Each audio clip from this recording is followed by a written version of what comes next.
Now introducing the Minor Wisdom Trio! Minor Wisdom! I can't begin to tell you how great this past week was at TXETA. I got 2 interviews this past week. Two!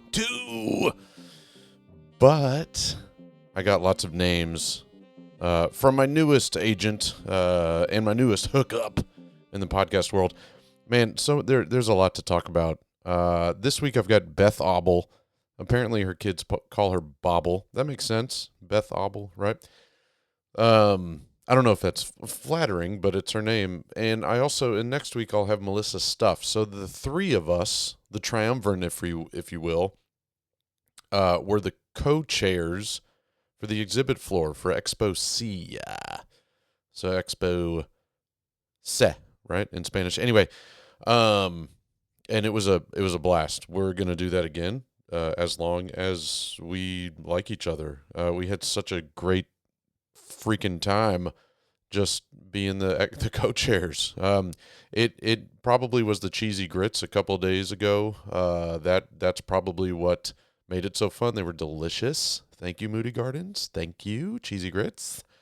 But we just had a solid time, and I got to tell you, I'm coming down from Cloud 9. I don't know where that saying comes from, Cloud 9. Somebody can tell me. I don't know where clouds 1 through 8 are, but Cloud 9 seems to be the important one, and I am coming down from that. It was, flattering, ego building, just great for my confidence. I'm happy that I brought the podcast back. So apparently so are many people. And I really, truly appreciate everyone that took time to say that they listen and say that they appreciate that it's back. And it meant the absolute world to me. It felt like hundreds and hundreds of people said it. I know it was dozens and dozens, but that's how it felt to me. That's just how great it felt in my head and my heart. My left big toe too, which I should probably get checked. But it was great. And I led 2 workshops, and those were a lot of fun. I love, it's a performance for me to talk in front of adults, talk in front of people that reciprocate. If you don't reciprocate, then I'm going to try hard to get you to reciprocate. Very hard, sometimes a little too hard. But I really enjoyed. I really can't say anything that went poorly this week on the side of like just seeing friends and other teachers and teachers that I don't even know that became friends and teachers that I don't even know that approached me to talk to me. It was heartwarming. Now, I will say this. One of the critiques I was given about my podcast, or not really about the podcast, but about how I come across on the podcast. Apparently, I come across very serious on here, and I can understand why. And what's funny is I was chatting with one Gary Cooper about that, actually, because when I had him on, I think I said at the beginning, because he reminded me of it, 2 monotone dudes just talking, right? And Gary and I have lots of personality, but the way that our voices come across on an audio podcast isn't exactly, riveting stuff. You know what I mean? I'm sure he wouldn't mind me saying that, but I apologize if I don't come across as my goofy, immature little asshole. But that's exactly what I am. And so, I'm going to revamp some things. I'm going to try to see, I used to do a joke of the week, but maybe I should bring that back, even though it still wasn't really my personality. But like for instance, joke of the week, hello, my new favorite one right now is, have you heard the first rule of passive aggressive club? You know what? Never mind. It's not worth it. So that's my new favorite joke. It's clean. It's fun. You have to know, obviously, what passive aggressive is, or maybe Fight Club to really understand that joke. But anyway, I can't say enough about things. Now on to Texas Thespians. That's next. I don't have a lot to do with Big Festival. I'm going to Grapevine. Ooh, I bet you wonder how I knew. Grapevine. I'll be there, but I'm not going to be doing much. I'm going to be with my students. So it's the first time in a while because last year I did not bring any students. I was there probably having too good of a time. Anyway, I met lots of college kids this week too. The lumberjacks from SFA, Stephen F. Austin, amazing kids. Tall David, shout out to you. So it was just a lot of fun to be around all these kids this week and teachers and everything. I also kind of got to give a little bit of a shout out to Bryce. Bryce, you know who you are. I talked to your mother. Your mom. Anyway, I talked to your mother. Your mother, and she told me all about how you are forced to listen to the podcast, and now you like lighting. That's cool. That I can't really put into words how cool that is. And so thank you, Bryce. So a little shout out to you, buddy. Hope you're listening to this episode because it's Beth Auble, and nobody wants to listen to her. She is not worth it. One of the meanest, cruelest, rudest people in the entire world, that Beth Auble. JK Dog. She's the opposite of all those things. Loved working with her, loved getting to know her, and just, I don't know. Enough about TXETA. Let's just get straight to the interview, bros. I got to say, I did this interview and next week's. We sat at our little desk, and there are dance floors at right next to the desk, so you're going to hear lots of music. We did get interrupted quite a bit because, believe it or not, people are needy, and although our booth was unmarked and looked like really just a trash pile, it seemed to be welcoming for people to ask us questions or come up to us all the time. So I apologize if the editing is poor. I apologize if the sound quality is not as good as Zoom, but you're going to get what you need out of the amazing Beth Auble. I like to credit it to my junior year of high school. I was the photography editor of our yearbook, and I went to go take pictures of the fall musical, which was West Side Story at Waller High School. I walked in and I realized that all of my friends were in theater, and I was like, how did I not know that all my friends are in this? This looks like so much fun. And so I was like, I think I want to do this. And so I auditioned for, I say audition in the loosest sense of the word. I auditioned to be on the crew for the one act that year, and I got put in as the sound technician. Not knowing anything about sound? Not knowing anything about sound, and please know that we also had no sound system, so we used a CD player boombox that we traveled, and I would sit in the orchestra pit to play the sound for our show. Okay. All of it. We didn't use any sound systems. We used our portable, jukebox, and we took it with us wherever we went, and I knew exactly what level to play it and exactly when to pause it and all the things. And that was my junior year of high school. And then the next year I auditioned and was cast as the lead. But there was no, we did Arsenic and Old Lace, and I was one of the old ladies. But there was no pressure to audition because of the fact that I knew that I was going to be able to be the sound technician and I could still be involved if... You had a backup plan. Yeah, had a backup plan, so I had nothing to lose going in. And that's what I like to tell my students today, too, is if you audition, what do you have when you walk in that room? And they're like, nothing. And I was like, exactly. So if you don't get a part, have you lost anything? And they're like, no, haven't lost anything. I'm like, that's right. You only have something to gain by coming in this room. Right. And they're like, oh, that's smart. But my high school director was Aaron Moore, who's, president. Now our president-elect. Not my president. Our president. And she molded me, and she took me my senior year to what was then TETA, and I auditioned for colleges, and I never dreamed that I was going to actually study theater in college, but I was one of those kids that I just didn't know what I was good at. And you talked in your workshop yesterday about the imposter syndrome, and I'm like, I felt like almost that you were personally attacking me because I'm like, I feel this all the time. I have this syndrome, right? And so I was like, I guess if they think I'm good enough that they're willing to give me scholarship money to come and study this, maybe I'm good enough that that's what I should study. Because I just didn't know what I wanted to do. At one point, I wanted to be like a photojournalism, and I was going to be famous and travel the world. Spider-Man. Yeah.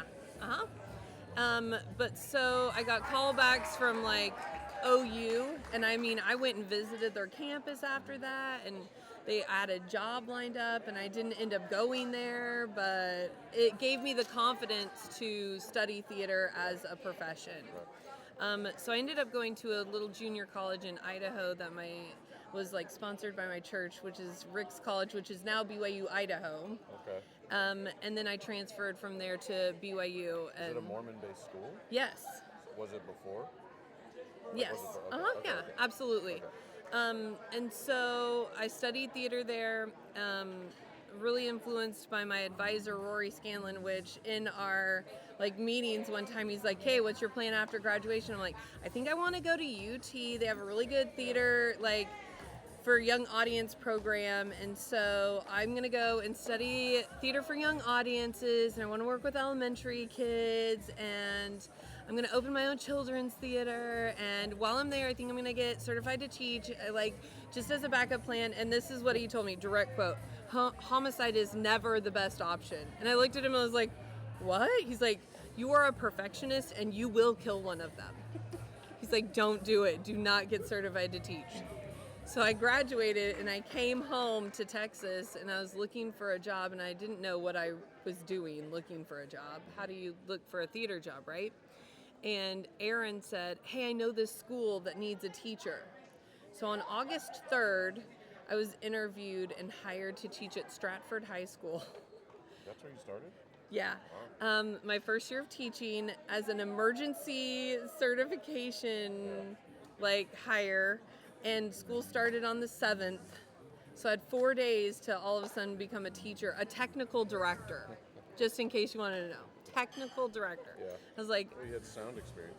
Yeah, I had sound experience on, beatbox and CD player beatbox, and then what I learned in college. But I was so on fire, I wanted to teach the world everything that I knew, and I'm like, I'm going to try and shove an entire semester of lighting design into 6 weeks, and we're going to study this. And then my eyes were open to what teaching really is, and I had a nightmarish experience. One of my tech classes, a senior boy cut this girl's hair, and I know that you're thinking oh, trimmed it a little. No, the lock was 12 inches long that he cut off the top of her head, and I'm like, now we can't even use scissors in here. What are we supposed to do? It was an interesting experience. We'll just say that. I resigned at the end of that year. I was like, wow. No, thank you. And my mom was an elementary school librarian, and so while I was looking for work, I subbed at an elementary level, and I'd always thought that I wanted to work with younger kids, and I learned quickly that I should not teach elementary school because snotty fingers, and no, sticky and snotty is not for me. I don't like it, and they can't do anything by themselves. I can't tell them, hey, go do that. Yeah. And so then Erin called me after 3 years of me healing from the first experience, and she's like, hey, I've got another job lined up for you. I need you to take it. And I was like, Erin, I'm not a good teacher, and I just don't want to disappoint you. And she's like, the job is with me. And so I got hired as the junior high theater teacher in Sealy ISD to Aaron's Sealy High School. And that changed my life and the trajectory of my life forever. So as this young teacher, they had never had a theater teacher, so there's no way to disappoint anyone because they never knew what it was supposed to be like. And it was a real learning and growing experience. My principal, I'm pretty sure, thought that I was just a babysitter for a long time, because he would come with random projects like, hey, can you plant this garden? And I'm like, I think we could maybe work that into the design teaks. Okay, sure, we'll plant a garden for you. can you make these signs for us? And I'm like, shouldn't the art department make these? Okay, sure, we'll do whatever you need us to do. But we started doing really good at contest. And it just kind of went from there. I did all the oral reading for the district, like 4th through 12th grade, and I like, and I think that this is one of the main reasons why I love theater, is because I like seeing something and seeing the possibility of what it could be and what it could become. And so, like, our librarian had always done the yearbook, and I was the yearbook editor at my high school, and so I was like, she was retiring, and I was like, ooh, can I take on the yearbook? And they're like, no. When are you going to do that? And I was like, well, and they're like, no, you cannot take that on. I was like, well, the cheerleading sponsor is really crappy, and I was a cheerleader. Can I do the cheerleading sponsor? And they're like, when are you going to do? No, your classes, we have to turn people away from your classes. There's no way that you can fit this in. And so I had just reached my maximum growth, and I was starting to get really burned out, and I was living 45 minutes away, and that was hard. So I stepped back and I left the teaching profession and moved to California and worked as a costumer at Legoland. And when my manager was trying to tell me who I was allowed to be friends with, I was like, look, the last person that told me who I could be friends with was my mom when I was 8. And she's like, well, that's not, I'm like, that is exactly what you meant. And that's exactly what you said. And no, the junior high children are nicer than you. Right. So Terry Driscoll gave me a call and was like, hey, there's an opening in Leander. You should come. Yeah. And I was like, okay. I've always loved Austin. Austin's a great city. And so I interviewed and got a middle school position there, and I worked there for 5 years. And then I felt finally ready to move to the high school level. And so but I still love junior high. And so I was looking for a really small school that I could go to where I could do both. Yeah. And that's what I found. So I'm in the tiniest little bitty town. So you are doing both? Yep, I do 2 classes of junior high in the morning, and then I travel to the high school, which is like a whole 2 minutes away. Right. And I do Give it. you an off period to do that? No. Oh, really? In the 4-minute passing period, I Really? get from the junior high to the high school. I was like, I need a bike so that I can bike around town because it's so small, so small. And then I was like, there's no way I could make it from the junior high to the high school in 2 minutes on a bike. So I drive, but it's ridiculous because it's a 10-minute walk from my house, maybe. Yeah. So everything is so super close, but I really love it. I do the junior high, and we do one act. I host a junior high festival every year. We try and host district as often as we can at our school, and so we're just living the dream. And do you still have goals and aspirations to be a youth theater? No, definitely not. When I learned what theater and little kids was like, I was like, this is not for me. The people that teach elementary, it's not for me. The teachers that teach elementary are my heroes because I could never do that. I just look at them and they're like, you teach middle school, gross. And I'm like, no, they can do things. Not a lot, but they can do things by themselves without my constant supervision. So, yeah. What got you working for TXCTA, getting so involved in that? Aaron Moore. Was it Aaron? Oh, absolutely. So in all seriousness, what would you do if you did not have Aaron Moore? Where do you think you'd be right now? Well, you wouldn't know me. Well, I know that. But would you know you? I'm not That's sure I deep, would. huh? No, I probably wouldn't. Where do you think you'd be? I accredit my entire career to her, honestly. I would probably... I probably would be an elementary school teacher. My mom probably would have roped me in somehow. Yeah. Oh, you know what? I would probably be a librarian because I really love reading and I love books. I especially love young adult fiction, and so I would probably be a middle school librarian. I don't even know what that is. That's okay. What is young? Give me an example of young adult. Percy Jackson and the Lightning Thief, The Maze Runner, Hunger Games, Harry Potter. So yeah. I'm into young adult fiction too, Absolutely. I love Hunger Games. It's probably the last series of books I read. Yeah. Speaking of which, do you know that there's a movie coming out in November? Not this November, 23. No, I had no idea. Anyway, what is your favorite Hunger Games movie. Oh, Or I don't book, or know. Why do you have to pick a favorite? That's like What's saying, your what's your order? favorite student? I'm like, well, that depends on what time of day it is. Literally, Well, it answer the rotates. question. What's your favorite student? My favorite No, I'm kidding. student. I can say that, and I probably shouldn't say this out loud. The Ballad of Songbirds and Snakes. Ooh, Anyway. that looks good. Probably my favorite student that I've ever taught would be really hard because there's so many like.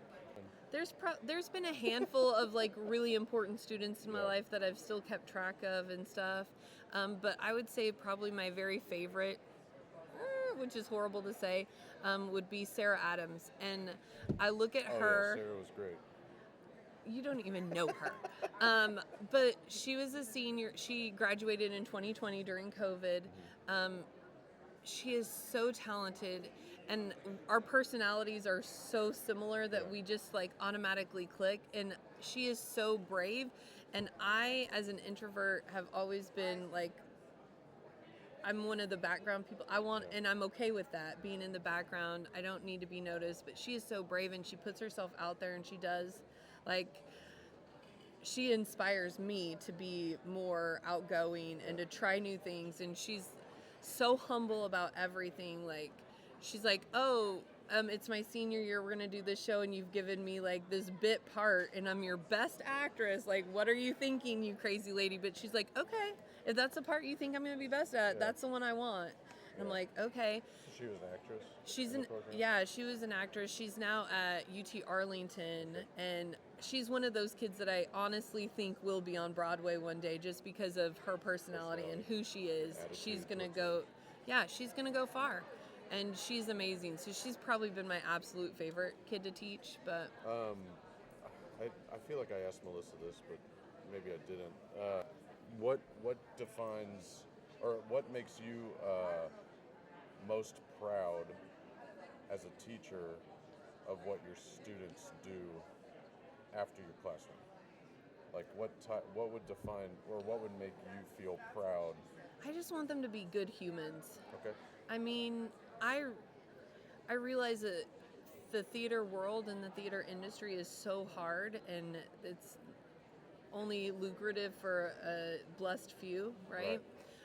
So I honestly don't care if they study theater. Right. I want them to appreciate theater, but I just really want my kids to be good humans. Yeah. And we talk about that. We talk about like work ethic and how to be kind to people no matter if they're rude to you or not. Right. Like, I just want them to go be good people.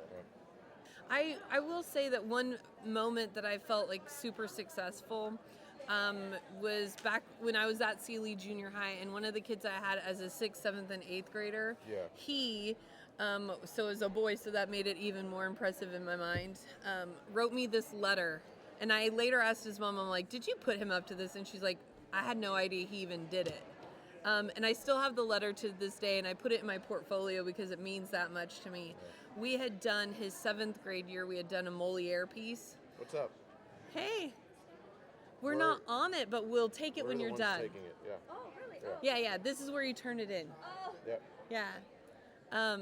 We had done a Moliere piece his freshman year, or his 7th grade year, and he wrote me this letter at the end of his 8th grade year saying, thank you so much for helping me love theater. I love Moliere. I wish we would do more plays like that. And I did Moliere with Aaron in high school, and so I had a love for him. Like, he's one of my very favorite playwrights, and so that was like a success story to me, that I had been able to instill the love of this classic playwright into this 7th grade boy.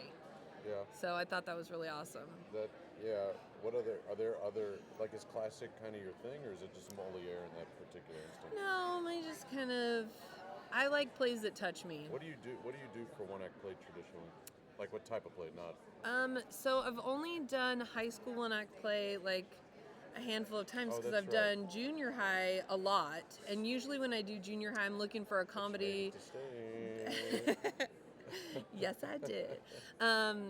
Junior high theater, I like to keep a comedy because you're trying to keep them engaged and they don't understand the drama. But I will tell you that my last year at Leander, I did Caucasian Chalk Circle. Yes, I did, with junior high kids. And it is still one of my favorite shows that I've ever directed. Yeah. And those kids were 100% buy-in to my crazy Brechtian ideas, and they sold it, and it was Go Lions. beautiful. Yeah. That's what we learned this year.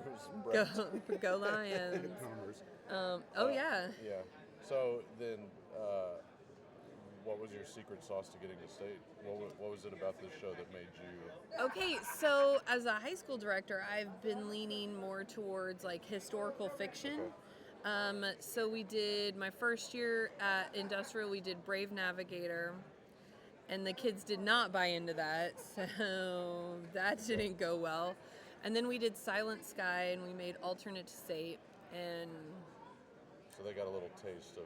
they got a little taste of, oh, if we actually trust you Right. and what you know, then maybe we will be successful. Yeah. And so that was amazing. Then the next year was COVID, and we were doing Women of Lockerbie. Oh. It was beautiful, and we decided that Tough, though. we won state because we got to compete at our district level, and we were district champs. So no one else in the entire state beat us. So we clearly won state that year.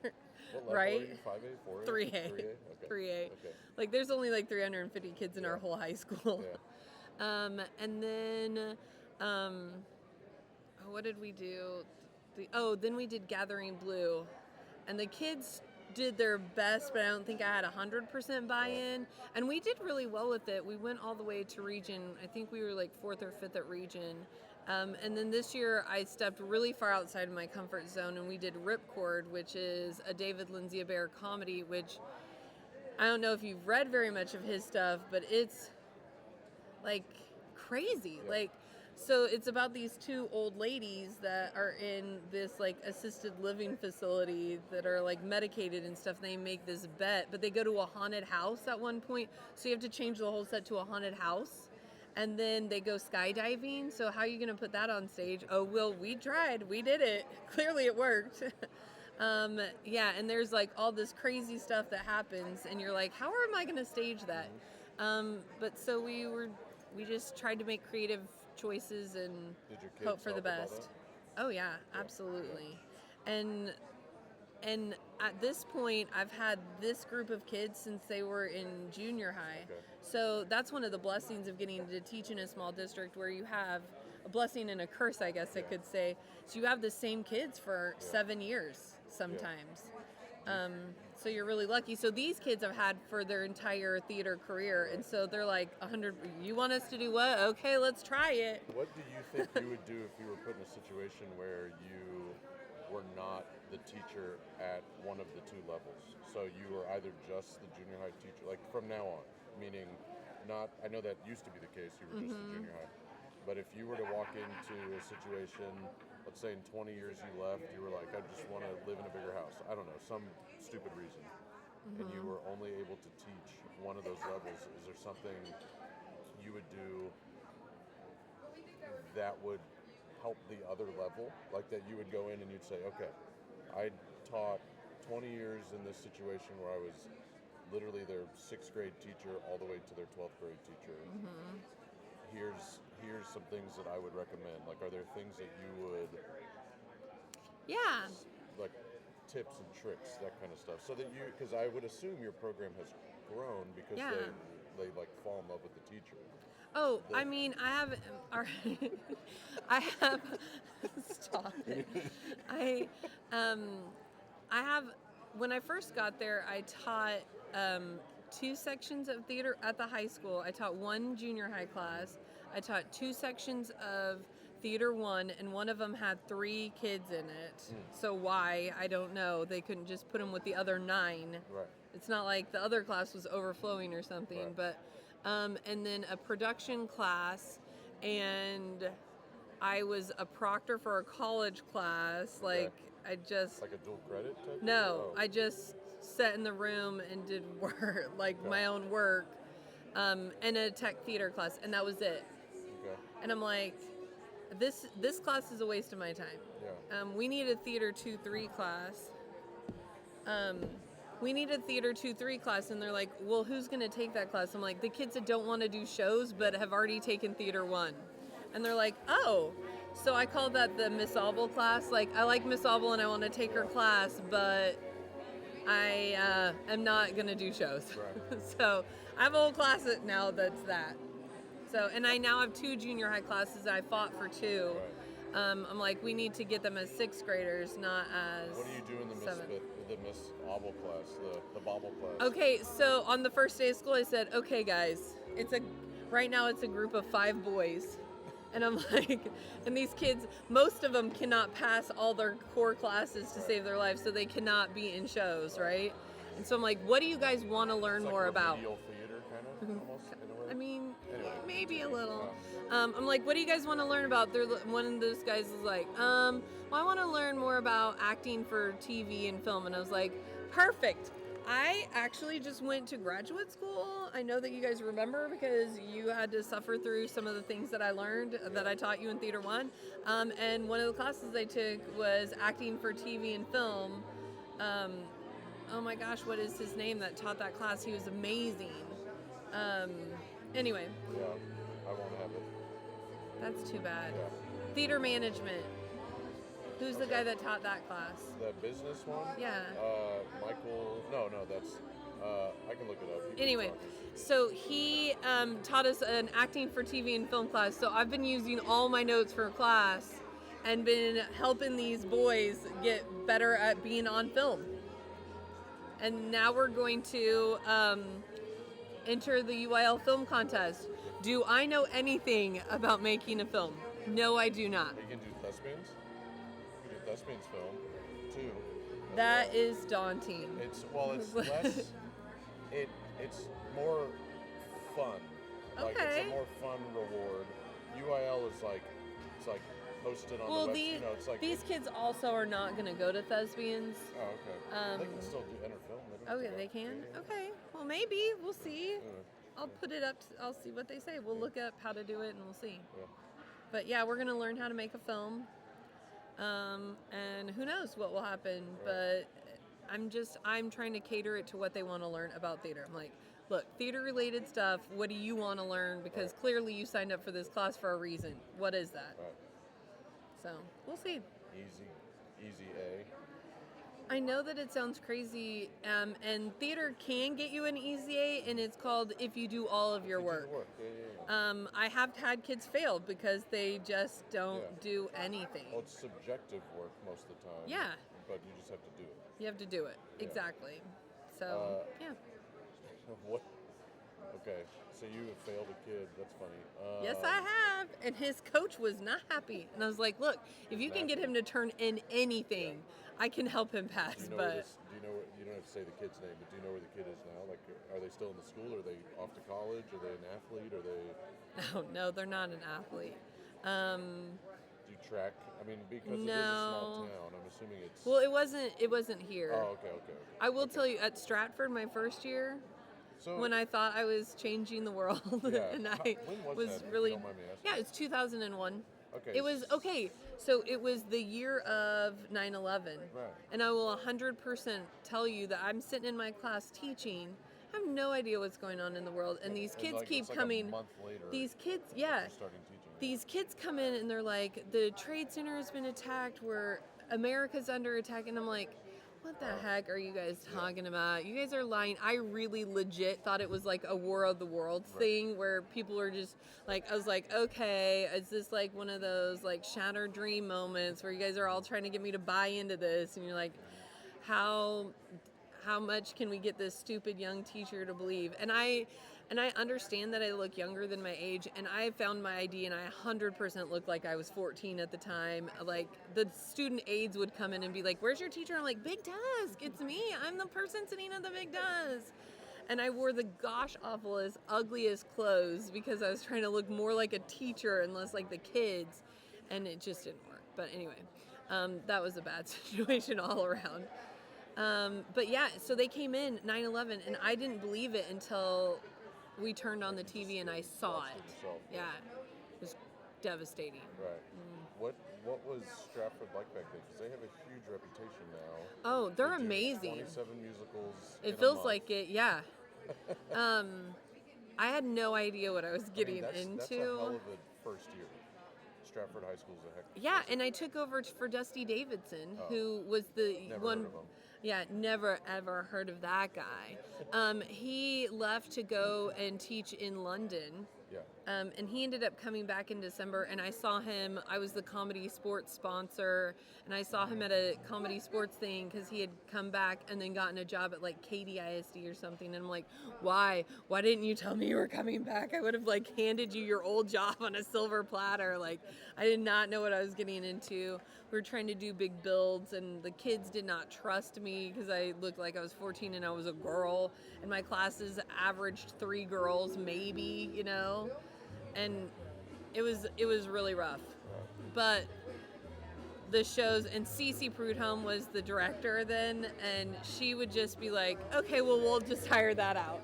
Like, I was like, do I get to do anything? Like, what is my job for this? And she's like, well, you're gonna have to arrange like the set transitions. And I was like, okay. And I got to design like some of the costumes, but we rented most everything, and then somebody else built all the costumes. I was like, so what exactly is my job? Because they hired lighting in and they hired sound in, and I'm like, okay.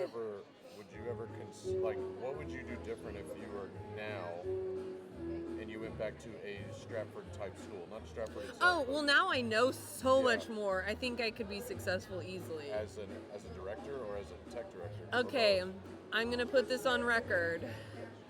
I went to college for tech theater. I like being in the background. I like making other people look good. That's my goal.